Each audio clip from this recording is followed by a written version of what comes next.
Good evening, everybody, and welcome to it. Today, we are actually at Renault Tokai, where they're going to be assisting us with buying your very first car. So when you think of buying a car, lots of people think maybe it's a student, but you can be 45 and buy your own car. You might have been taking taxi for years. We don't know what happened in your life. But today, we're going to be speaking to one of the sales representatives, Farouk Ryklief, where he's going to be telling us, a few pointers, giving us a few pointers about buying your first car. What do I need to look out for?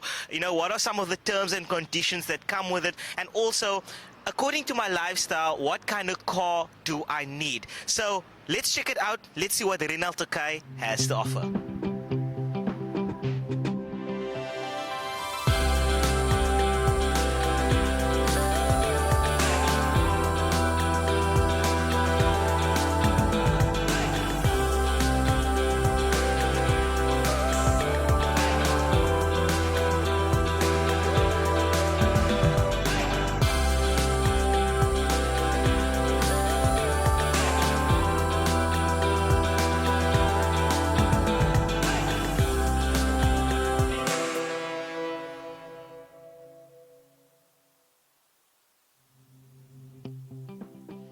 Okay, people, so we are sitting with the one and only Farouk Ryklief. He is going to be our go-to guy, advising us, telling us what are certain pointers that we need to look out for when buying your first car. Because most of the time, you buy a car on Facebook Market van iemand se chommy, and then you come there and the car doesn't have an engine in, or you didn't read everything correctly. But this is going to be the guy who's going to make sure that you're going to be well informed when you walk into a dealership, especially a Renault dealership. You're going to know exactly certain things that you're going to need to look for and that. So, Farouk, tell me, as a customer, I walk in, and what are the first things for you? Because sometimes, especially as youngsters, we don't know what we want. Sometimes we're like, rooi, maar ek lus vir groen.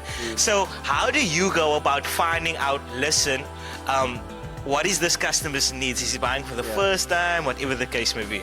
Okay, so to answer you, Rezah, you're actually correct in saying that what are the things, and listening. Listening is the biggest part of actually buying a car. Okay. And sometimes when the new buyer comes in, especially a person who hasn't bought before, there's a lot of pitfalls and things that they have to look out for. But the main thing to find out is what are the customer's needs. And that is where we start. So we would start with basically asking, what is it that you need? Yes. Are you the primary buyer, or are you buying for somebody else? Okay.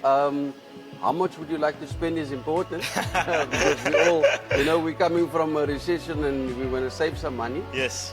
Third of all, besides the fact that we're asking you how much you want to spend, what do you want? Do you want to have a vehicle that's big, small? Do you have a child? Don't you have any kids? You and your wife, you want to go on adventures?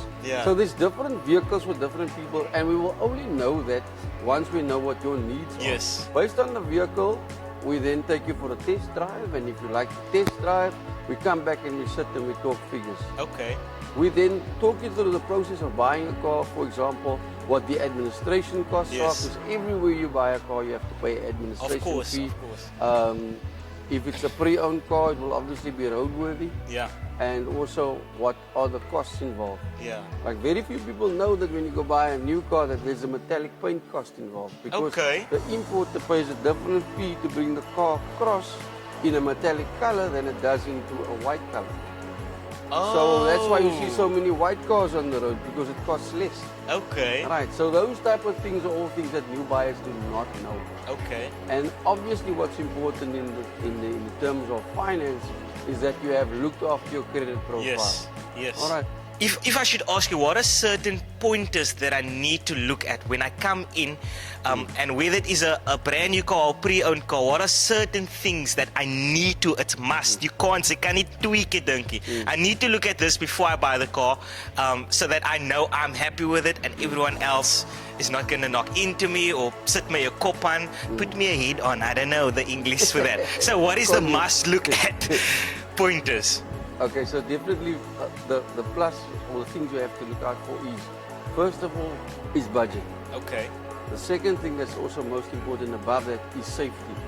So you would question the safety feature on the vehicle. Does it have airbags? Does it have ABS brakes? Does it have titanium steel wraparound bars and things like that? And then the next thing is, what are the protection packages in place? Okay. Does the vehicle have a service plan?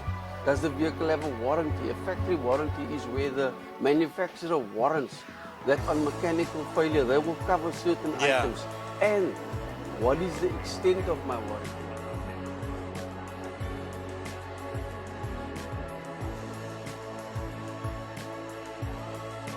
So from here, I put you into the hands of the finance and insurance business manager. We have Renault Kwid here. And basically what she will do is, I hand this over to her and she knows exactly what you need for. Okay. So the vehicle's mileage, description, current plan will be on this document. And from here, she will know how to advise you further. She also assists with filling in the application form for finance and telling you which the documents are that you require in order to get finance. Okay. Right, so we're taking over to Renault. Hello, Rezah. Hello. Welcome at Renault Tokai. Just tell us a little bit about what it is that we're going to be doing in your office and why people come to the office, because I know it's not for sweets. Definitely not for sweets, no. Okay, so basically what we do here is we try and tailor make a package for you that suits your pocket and try and optimize on cover when it comes to service plans, maintenance plans, renew tech. To give you that extra little bit of insurance in the sense of that you don't have to spend extra money except your monthly installment. And we assist you with the completing of the finance application. And then it's basically a smooth process with hopefully there's not going to be a lot of hiccups, which I doubt. So what I will need from you is 3 months pay slips, 3 months bank statements. That's just to show to the banks that your money is going into the bank account that you and basically... that you can afford it. So the application gets filled in. How long does the process take before I know I can actually go and fetch the car and I can drive and I'm happy now? Okay, so in the perfect world, we will look at about, I will have an answer for you in about an hour's time. Okay. Then the validation process needs to start. That's where the bank checks your monthly expenses on ITC. Make sure that you haven't put in something that's not there or is there, so they validate that. They confirm your employment. That usually takes about, that process takes about 2 hours. So if you come in early enough in the morning, that afternoon you can drive off with your new car. Wow. I work with a budget when I speak to my clients. I will say, what is our budget? Then I know what they have to work with. What a millionaire thinks. Absolutely. Okay, so if you say to me, Rihanna, I've only got 2,500 rands a month and your installment comes to about 2,300. I've got a 200 rands that I can play with and then put together a service plan for you for 2 years, for instance. And then we can fit that into your payment in the 2.5 to make sure that we tailor-make the package for So you. it's not always just, look, this is the insurance, that is the car, pay it all. There is this love. That's a bit liefde. Absolutely.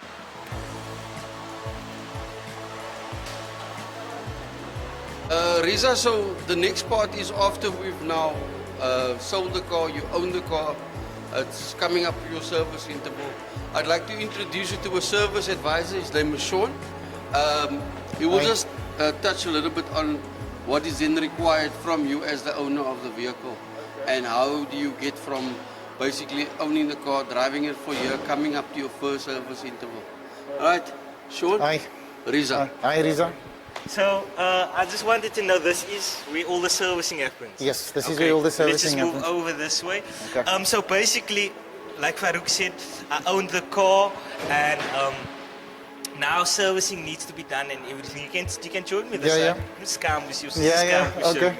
So I own the car, servicing needs to be done, etc., etc. But let's start at the very beginning. Okay.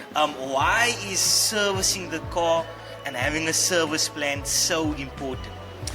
Okay, first and foremost, servicing your car is very important because your vehicle comes with a 150,000 5-year warranty. I'm talking about Renault. Okay. It comes with a 5-year warranty and one needs to do servicing of the car because that is one of the requirements. Yeah. The parameters on doing a service is 15,000 for 1 year. Okay. on that, I always recommend clients to take out the maintenance plan with it as well. Because in most cases, most clients don't know that the service plan is only for services. Okay. And the maintenance plan, they under the impression that it covers brakes as well. Okay. It covers globes, it covers batteries. Okay. In most cases, they have only a 2-year maintenance plan that comes with a service plan that covers all those things. Okay. So I recommend clients also, your warranty is different to your maintenance plan and your service plan. Warranty comes with the vehicle. So warranty covers anything inside the engine. Yeah. Anything inside the gearbox. Okay. But it does not cover your wear and tear items as your brakes. Okay. As mentioned before, your battery, your clutch is between the engine and the gearbox. Yeah. You know, that's an engagement between the two.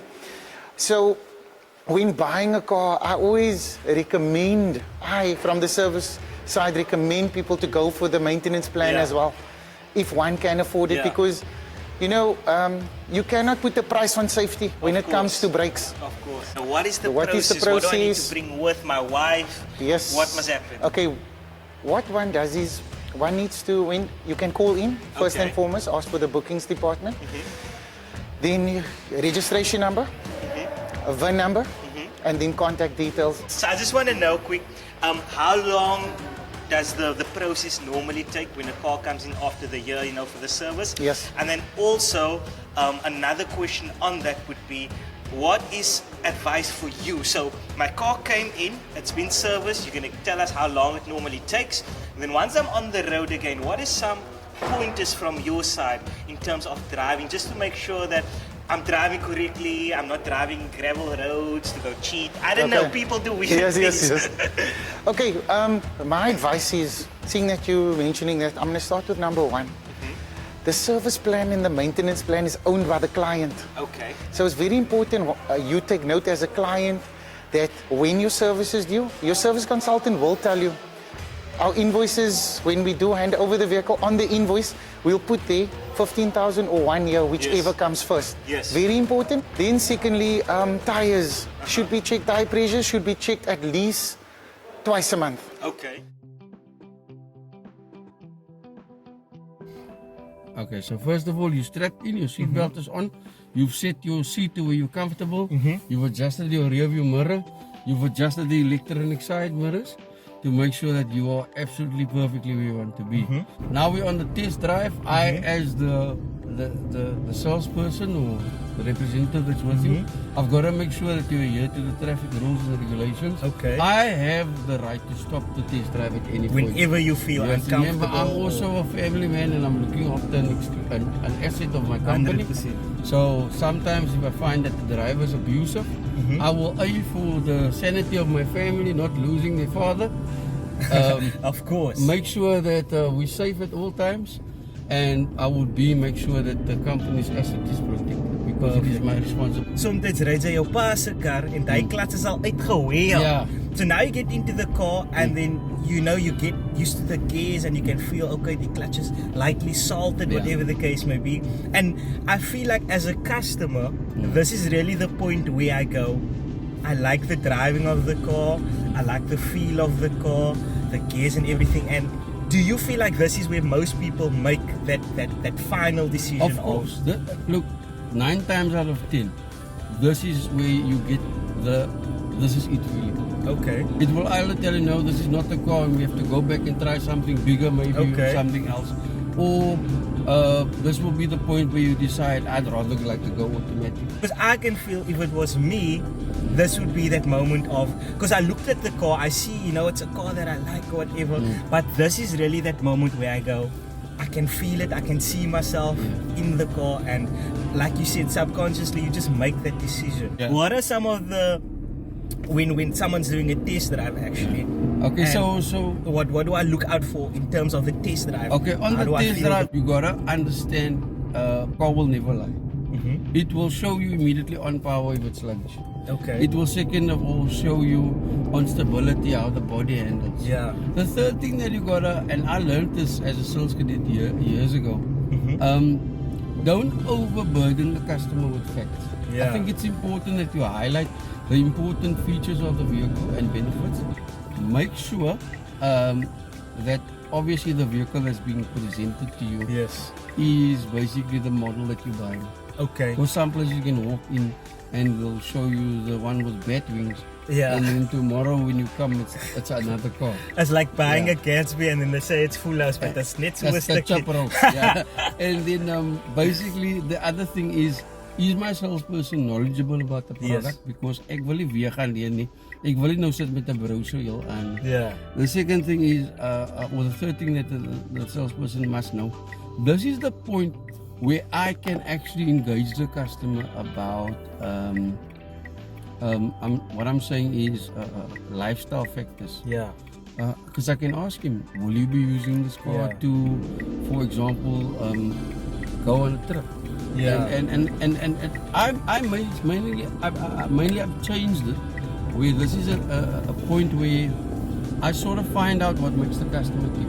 Yeah. Because at the end of the day, I can only sell him something if I fulfill his needs. 100%. And there might be something that he wasn't comfortable saying at the office. But he in die ry kom het mos nou uit, Mr. Forbes. I love that because it's now that intimacy, it's the quiet time where, listen, I didn't want to say this there. And also, I feel like this is the time when you know the customer already and you know the lifestyle. Yeah. What if it's a family, man? Do you get like a fake family also, put them in the car? Yeah. Kijk, we sell a 7-seater.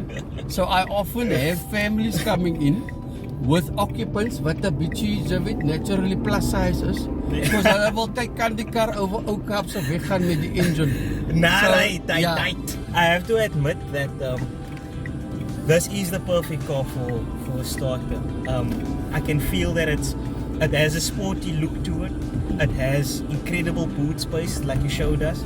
And it just has this vibe of ek is nou hier. Yeah. And I mean the price is nice. And it has everything that the modern cars has these days with the reverse camera, the ABS, alle goede. Yeah. So my advice would definitely be the Kwid. The Kwid, I don't know what it's short for, but it sounds almost like Kokopikar. Yeah. But it's really been dope, Farouk. Thank you so much for our tour, for our journey. That's a pleasure. I hope the viewers also learned a lot. I have to admit that a lot of things we did not know, especially me, in terms of buying your first car, the things to look out for, and also just making sure that you choose the perfect car for your lifestyle. Well, there you have it, people. You have all the tools and information that you need, that is necessary to go out there and purchase your very first car. Obviously, Farouk helped us in getting all the information that we needed, the knowledge in terms of buying your first car. And a huge thank you to Renault Tokai for allowing us to come here, do what we do best, and obviously inform you guys at home. So thank you so much. Till next time, it's coffee and comedy.